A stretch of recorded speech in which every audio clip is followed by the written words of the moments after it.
সফলতার দেখা মিলে না। বাঁচতে হলে, সারভাইভ করতে হলে, টিকে থাকতে হলে আপনাকে পরিশ্রম করতে হবে। এই পৃথিবীতে কেউ কাউকে জায়গা করে দেয় না, এখানে জায়গা করে নিতে হয়, ঠিক কিনা বলেন?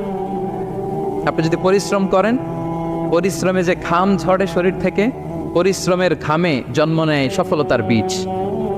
আপনি যখন হাড় ভাঙ্গা পরিশ্রম করবেন, এই পরিশ্রমে যে লোনা পানি বেরোবে, যে ঘাম বেরোবে, এই ঘামেই জন্ম নেয় সফলতার বীজ। এবং সফলতার কোনো শর্টকাট হয় না প্রিয় ভাইরা। অনেকে অল্পতে সফল হতে চায়, শর্টকাট খুঁজে, আসে না নাই? না, সফলতার জন্য আপনাকে লং কাটে যেতে হবে। ওখানে কোনো লিফট থাকে না, সিঁড়ি বেয়ে উঠতে হয়। অনেকে চায় যে সফলতার লিফটে উঠবো, সুইচ চাপবো, সাকসেসফুল ইন লাইফ। না, এত সহজ না, আপনাকে সিঁড়ি বেয়ে উঠতে হবে। তাহলে পরিশ্রমের কোনো বিকল্প নেই। এই দুনিয়াটা হচ্ছে পরিশ্রমের জায়গা, সংগ্রামের জায়গা। আপনি সফল হতে হলে আপনাকে পরিশ্রম